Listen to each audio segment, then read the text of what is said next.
From the High Definition Production Center of Troy University's Broadcast and Digital Network, Troy, Alabama's International University, this is Troy TrojanVision News. Hello and welcome to Troy TrojanVision News for November 6, 2017. I'm Lauren Harkson. And I'm Nathaniel Rodriguez. Thank you for joining us this evening. Troy University now knows who will represent the school in this year's Miss Alabama pageant, as a new Miss Troy University was crowned on Saturday, and it was someone close to our hearts here at TrojanVision. Stuart Bradley has the details.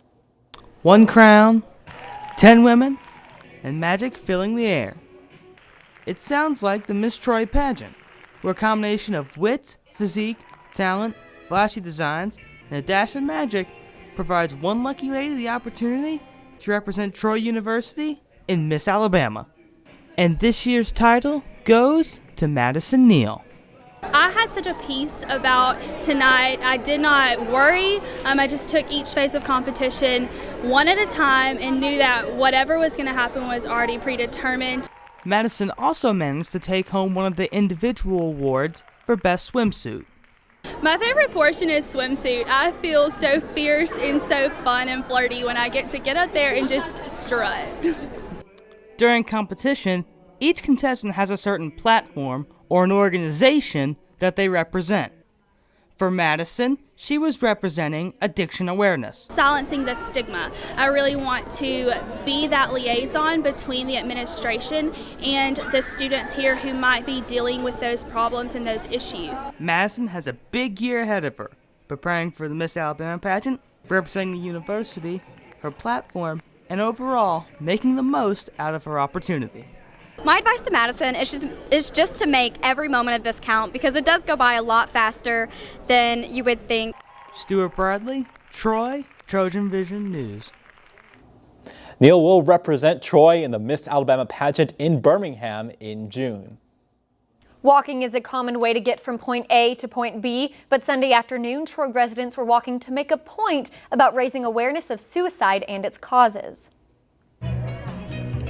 On a regular day, Troy University's track would have active students getting their daily steps, but this weekend it was more than merely exercise. There was walking for suicide awareness and prevention during Troy's 3rd annual Out of the Darkness Walk. This is our 3rd year walking, so we plan to walk every year and bring attention to this, to raise money, raise funds. Those funds go to research, to advocacy, as well as to education. While there are funds being raised during the event, the actual meaning behind Out of the Darkness goes deeper than monetary value. There are so many people that you can go to, and that's what this is all about. You know, celebrating those that we've lost, but also honoring those that have struggles and have struggled and continue to struggle. And with so many struggling on a daily basis, those advocating continue to push the topic out of the darkness by simply talking.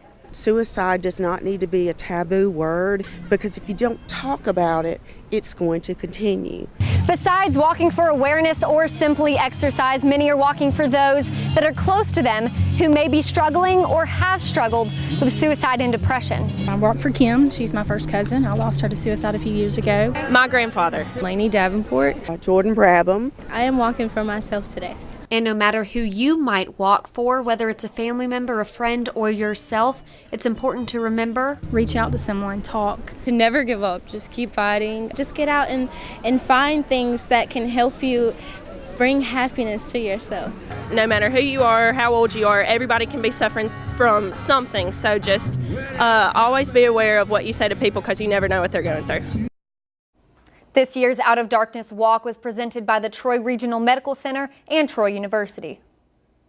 Some other walkers spent their Saturday morning getting a taste of what it's like to walk in the boots of a service member as a way to raise money for scholarships. Antonio Reese has the story.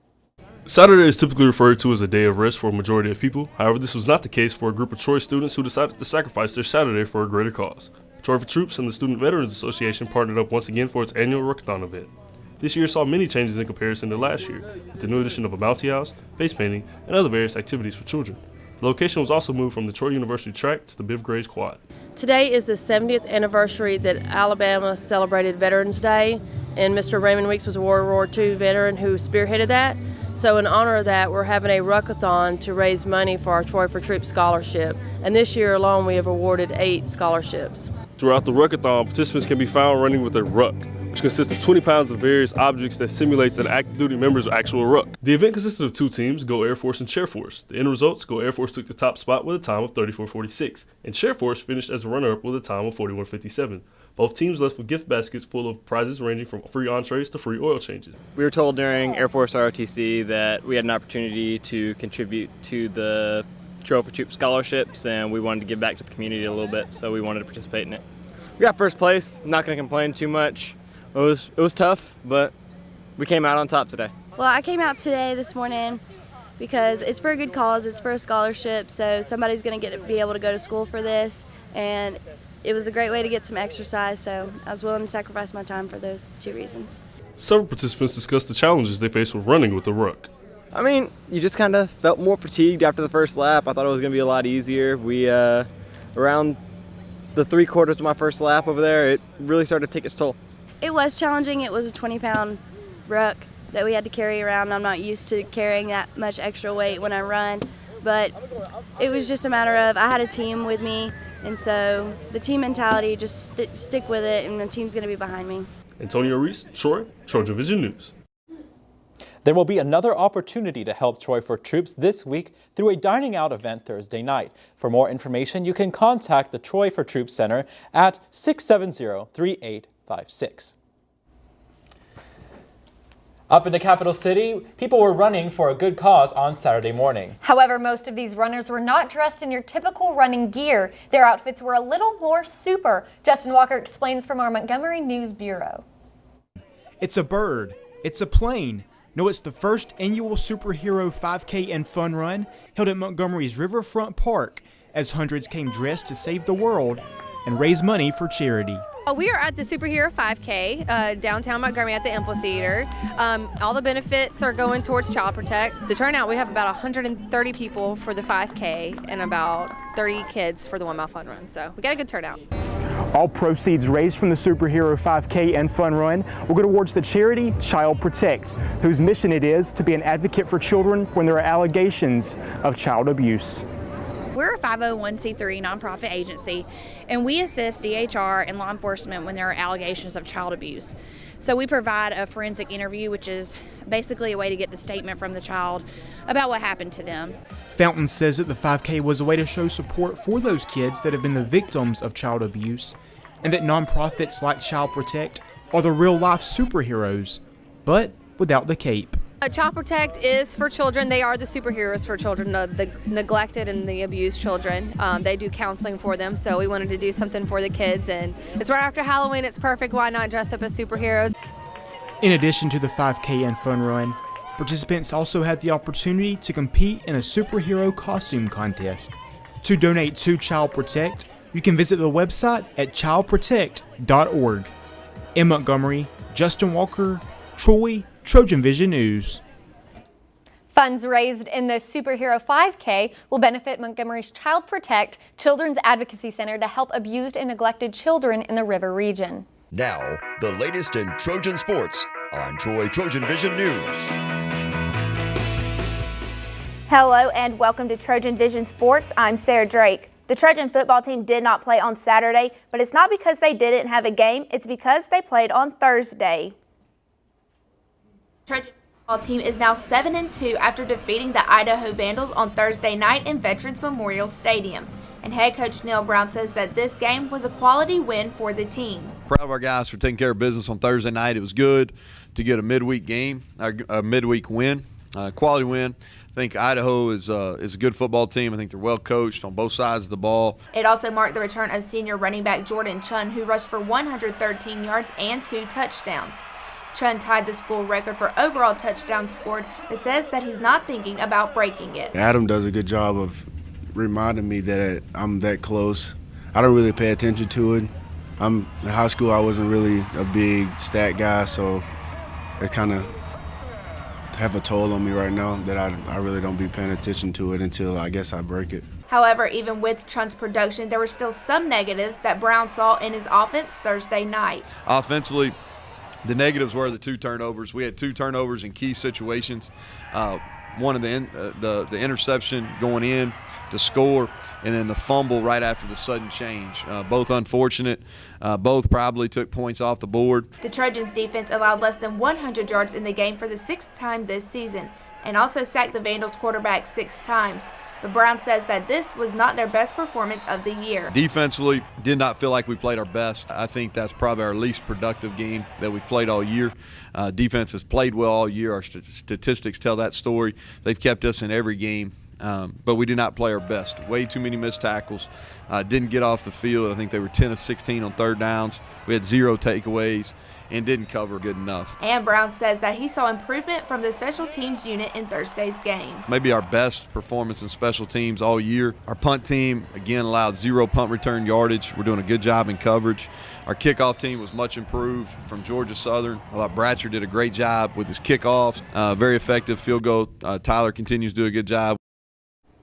On Saturday, the team will travel to Conway, South Carolina to face off against the Coastal Carolina Chanticleers at 3:30 p.m. And if you're not planning on making the trip to the game, it will be available on ESPN3 and the Troy Radio Network.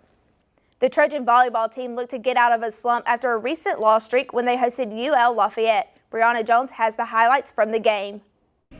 The seats of Trojan Arena may have been empty, but the court was definitely not Saturday night when the Trojan volleyball team hosted UL Lafayette. And from the looks of this game, one might agree that the Raging Cajuns brought a little heat with them. The Trojans put up a good fight as the Raging Cajuns won the first set and quickly fell in the second.